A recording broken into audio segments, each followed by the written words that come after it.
If you are a realtor, a real estate broker, a loan officer, or a mortgage broker that is tired of living from commission check to commission check and you want to create some passive income, then I've got the right lesson for you. All right. So I want to talk to realtors. I want to talk to real estate professionals, brokers, mortgage brokers, loan officers.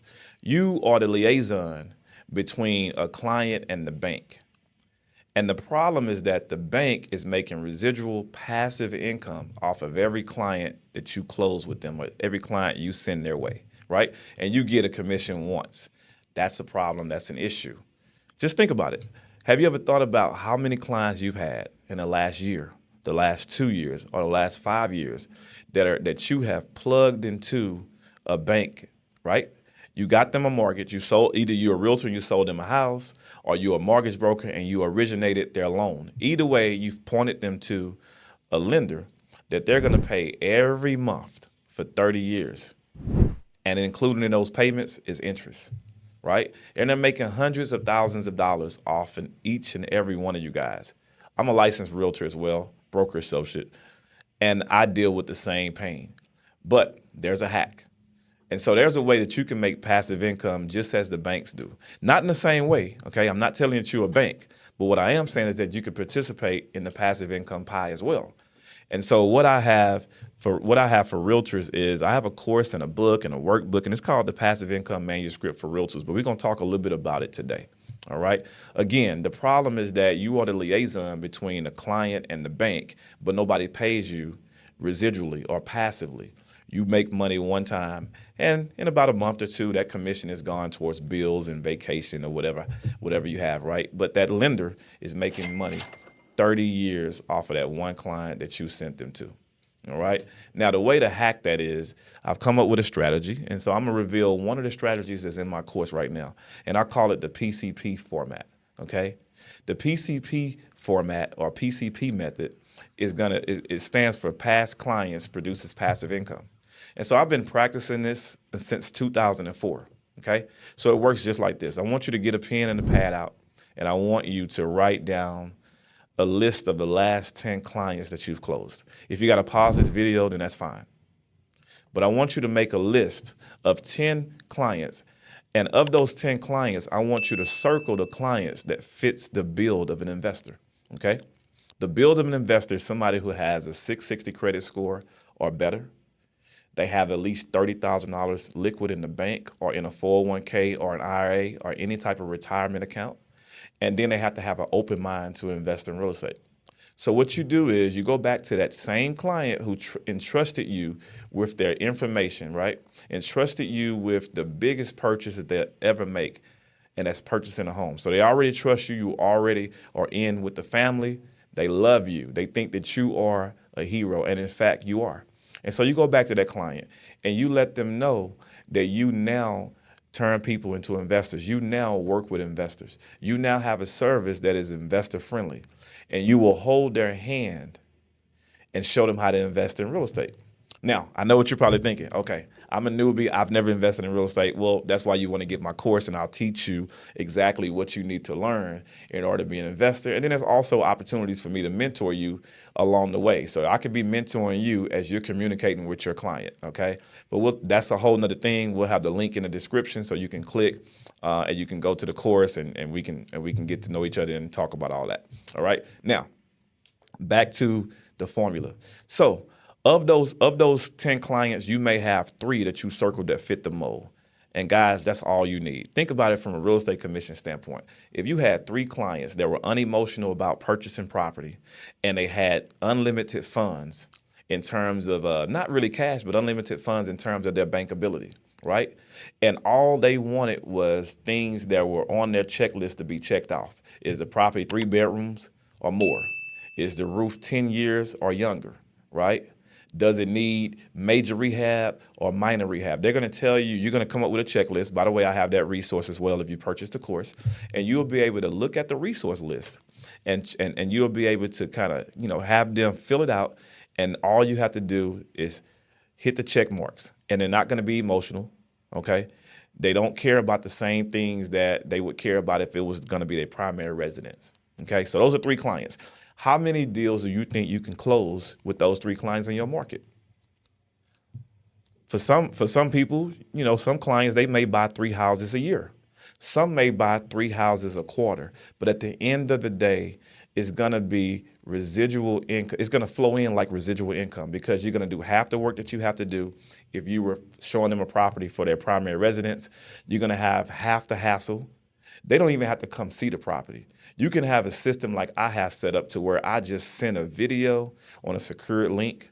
I also have all of the accoutrements of the house, so all the amenities. If it's 3 bedrooms, 2 bath, 1,500 square feet, a basement, 2-car garage, whatever it is. I also have a report that has all the comparables, so you get to see what the property will look like. I mean, what you need to make the property look like whenever you're done rehabbing the property, and then what it will sell for.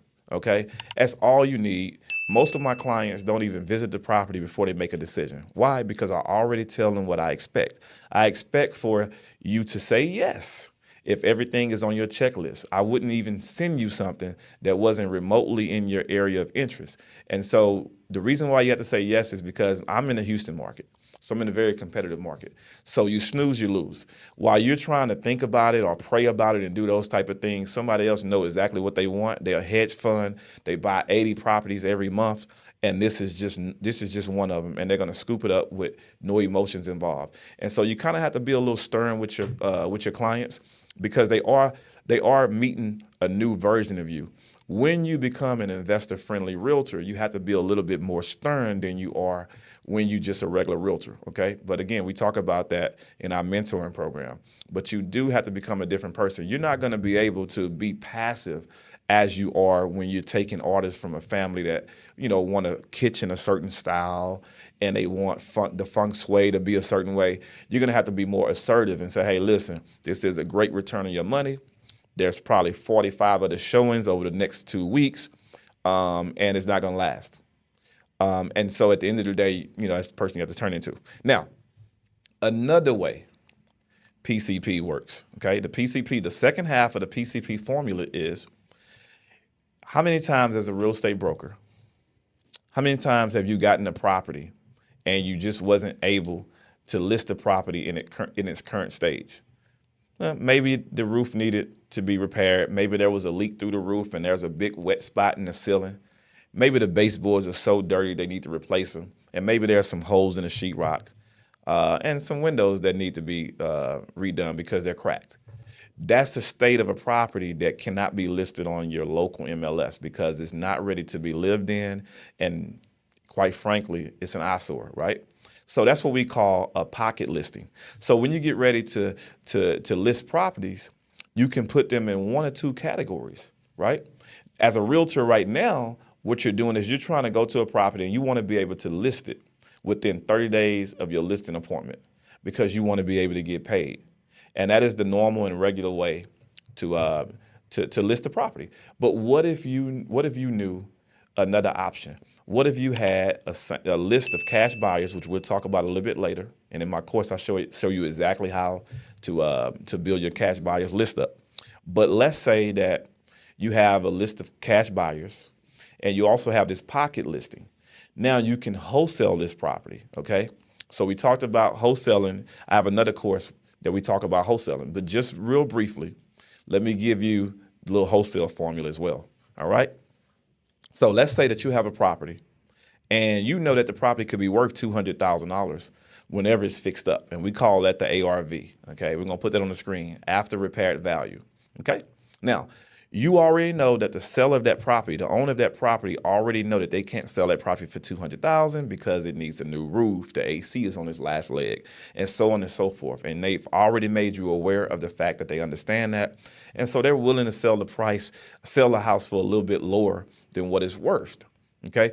Your job at that point is to figure out how many repairs it need, okay? How much it's gonna cost at retail value, and then you can suggest the price to them, all right? Now, you gotta understand, you're not gonna list this property on MLS. So what you're gonna end up doing is you're gonna end up either getting with a wholesale network or wholesaling it yourself. Now, we have a wholesale network where we host all that, we facilitate all that. If you wanna be hands-off and make the income more passive, then you can get with us. Again, we're gonna put a link in the description. And you can contact us for mentorship and coaching and buy the courses and that sort of thing. But let's say you already have all that together, okay? So let's say that the person want to sell the property. They say, well, you know what?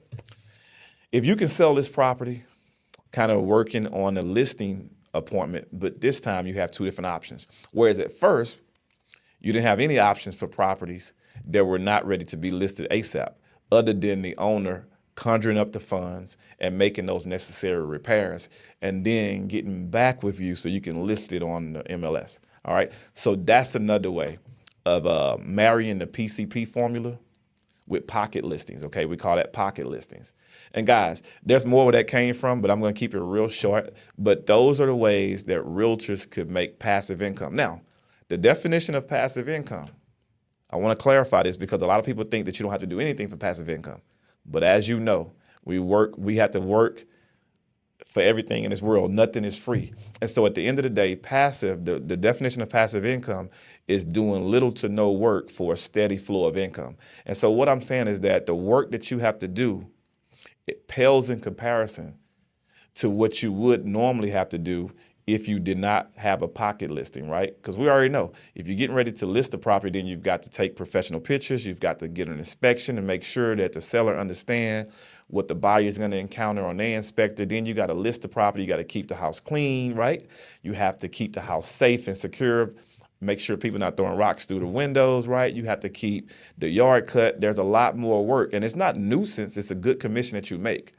But again, passive income, the definition is little to no work, right? Making little to no work and having a steady flow of income. And so if you're dealing with just 3 clients, guys, and I know all you guys have sold more than 3 clients. If you're dealing with 3 clients and you can teach them to purchase 3 properties a quarter or 5 properties a year, then your income will go through the roof. You will make extra 6 figures just dealing with those particular 3 clients. And you still have your 12 to 15 or 20, 25 other clients that are just buying properties from you every day. But this is a hack for realtors that are looking to create a second additional passive piece of income. All right, so I hope you guys were helped. Make sure you check out our next video.